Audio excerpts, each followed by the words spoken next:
আমরা আল্লাহকে কিভাবে ভালোবাসবো সেই কথাটাই আল্লাহ তাআলা তার রাসূলের মাধ্যমে আমাদেরকে জানায় দিলেন। সেটা কি?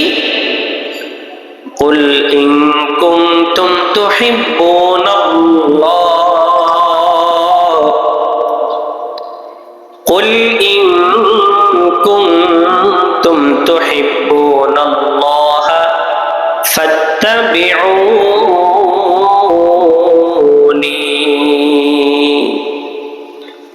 আল্লাহ তাআলা তার হাবিবকে জানায় দিলেন, ও আমার হাবিব, আপনি আপনার উম্মতদেরকে জানায় দেন, তারা যদি আমি মালিককে ভালোবাসতে চায়, তারা যদি আমি আল্লাহ তাআলাকে মুহাব্বত করতে চায়, তারা যদি আমি রবের পছন্দনীয় পাত্র হতে চায়, আমি মালিকের ভালোবাসায় সিক্ত হতে চাই, ফাত্তাবিউনি, তাহলে তারা যেন আপনি নবী আমি নবীকে ভালোবাসে, আমি নবীর অনুসরণ করে। আল্লাহ তাআলা আপনাকে আমাকে আমাদের মালিক আল্লাহ জাল্লা শানুহুকে ভালোবাসবো কিভাবে তার একটা পদ্ধতি বলে দিছে। আল্লাহ তাআলা বললেন, ও মালিক, আল্লাহ তাআলা তার রাসূলকে বললেন, হে রাসূল, আপনি আপনার উম্মতদেরকে জানায়া দেন, তারা যদি আমি আল্লাহকে ভালোবাসতে চায়, তাহলে যেন আপনি নবীকে তারা ভালোবাসে, মুহাব্বত করে। আল্লাহকে আমরা ভালোবাসতে পারি রাসূলকে ভালোবাসার মাধ্যমে, রাসূলকে মুহাব্বত করার মাধ্যমে। রাসূলের মুহাব্বত কলবের মধ্যে প্রবেশ করানো ছাড়া আল্লাহ তাআলাকে ভালোবাসা যাবে না। এই জন্য আল্লাহ তাআলাকে ভালোবাসতে চাইলে কাকে ভালোবাসতে হবে বলেন? আল্লাহ তাআলাকে ভালোবাসতে হলে নবীকে ভালোবাসতে হবে। আল্লাহর জান্নাতে যেতে হলে রাসূল সাল্লাল্লাহু আলাইহি ওয়াসাল্লামের মাধ্যমে যেতে হবে। ও যুবক,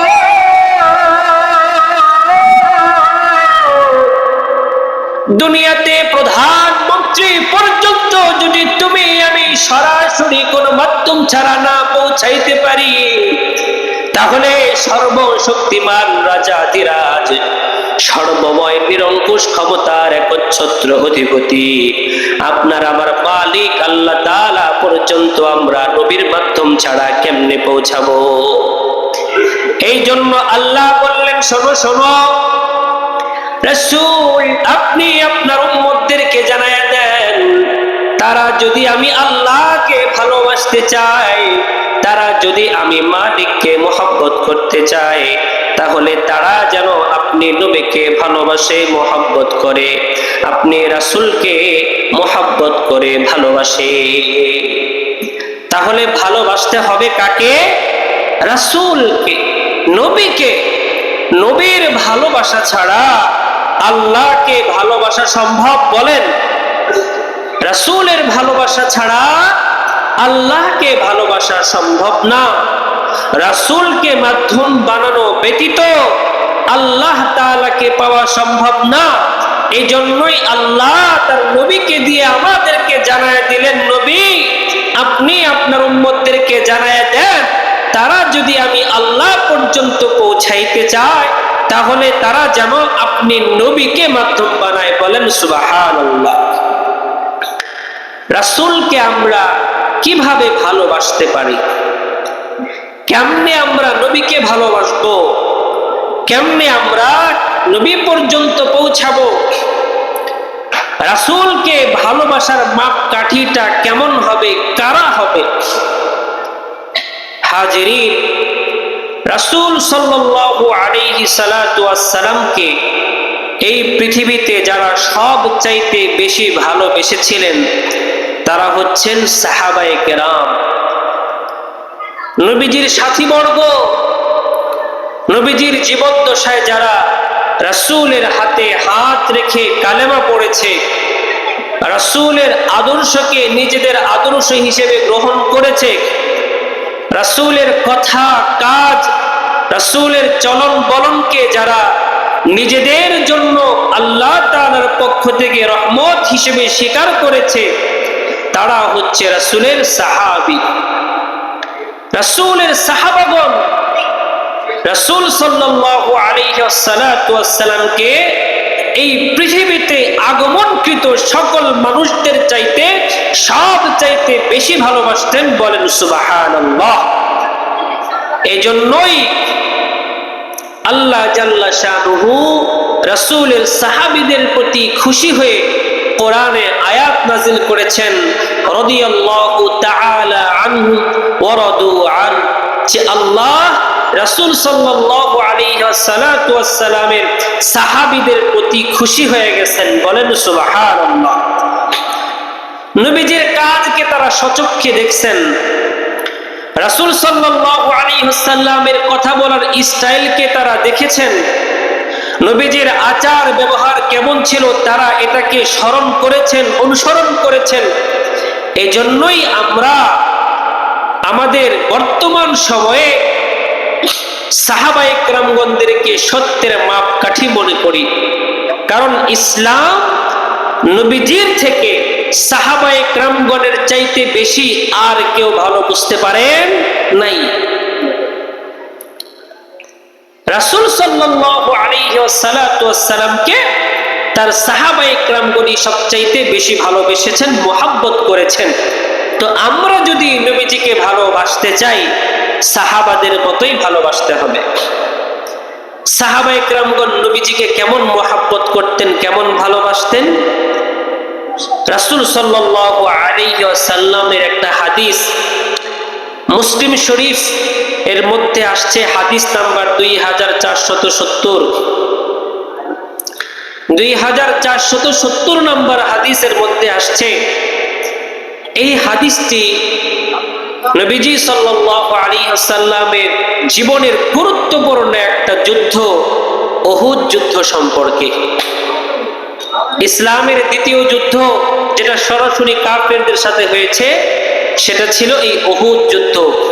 একটা অন্যরকম ট্র্যাজেডিপূর্ণ এই যুদ্ধটা ছিল। এই কথাটা আমি বলতে চাচ্ছি, এই হাদিসে বর্ণিত হয়েছে উহুদ যুদ্ধ যখন শুরু হয়ে যাবে, রাসূলুল্লাহ সাল্লাল্লাহু আলাইহি ওয়াসাল্লাম তার তরবারিটাকে কোষ থেকে বের করলেন। বের করার পরে তার হাতে তরবারিটা রেখে সাহাবাগণদেরকে ডেকে ডেকে বলতেছেন, হে আমার সাহাবারা, তোমাদের মধ্যে এমন কে আছে যে আমার এই তরবারিটাকে নিবে এবং এই তরবারির হক আদায় করবে? নবীজি সাল্লাল্লাহু আলাইহি ওয়াসাল্লাম যখন সাহাবাগণদেরকে ডাকলেন, তখন সকল সাহাবীরা রাসূলের কাছে আসলেন, নবীজির কাছে আসলেন।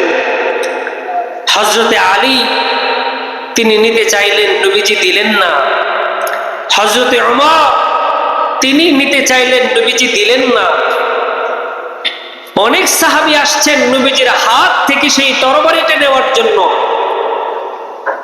নবীজি সাল্লাল্লাহু আলাইহি ওয়াসাল্লাম কাউকে সেই তরবারিটা দেন নাই। আল্লাহর নবীর একজন সাহাবী, নাম তার হযরতে আবু দুজানা, রাসূলুল্লাহ সাল্লাল্লাহু আলাইহি ওয়াসাল্লাম যখন ডাক দিলেন, ও আমার সাহাবারা রে, কে আছো আমার এই তরবারিটাকে নিবে এবং এই তরবারির হক আদায় করে এই তরবারি দিয়া তোমরা যুদ্ধ করবে? নবীজির ঘোষণা শোনার পরে হযরতে আলী রাদিয়াল্লাহু তাআলা আনহু আগায় আসছেন তরবারি নেওয়ার জন্য, নবীজি দেন নাই। হযরতে ওমর আগায় আসছেন তরবারি নেওয়ার জন্য, নবীজি দেন নাই। নবীজির একজন আশিক নাম তার হযরতে আবু দুজানা। হযরতে আবু দুজানা রাদিয়াল্লাহু তাআলা আনহু নবীজির কাছে এসে বলতেছেন, নবী গো, এই তরবারির কি হক আপনি আমাকে একটু বলুন। নবীজি বলতেছেন, ও আবু দুজানা,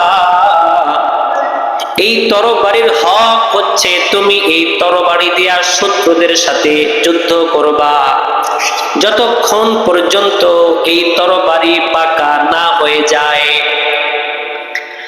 ও দুজানা, এই তরবারি দিয়া তুমি তোমার শত্রুদের সাথে যুদ্ধ করবা, এই তরবারি দিয়া কোন মুসলমান সৈন্যদেরকে তুমি আঘাত করবা না।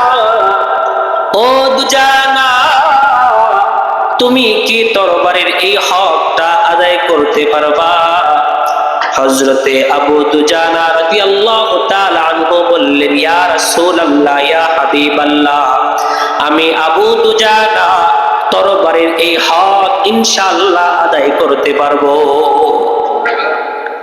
হযরতে আবু দুজানা যখন নবীজিকে বললেন, নবী আমি হক আদায় করতে পারবো, সামনে কত বড় বড় সাহাবী হযরতে আলী, হযরতে ওমর, নবীজি তাদেরকে না দিয়া নবীজির সেই তরবারি হযরতে আবু দুজানার হাতে দিয়ে দিলেন। হযরতে আবু দুজানা নবীজির সেই তরবারি হাতে নিয়া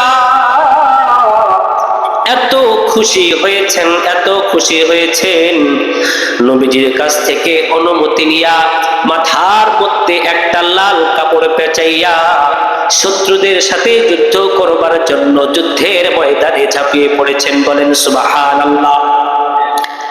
হযরতে আবু দুজানা নবীজির হাত থেকে তরবারিটা নেওয়ার পরে শত্রু পক্ষের পতাকা যেই ব্যক্তির কাছে ছিল, আবু দুজানা সর্বপ্রথম গিয়ে তাকে নিহত করে ফেলছে। বলেন আল্লাহু আকবার।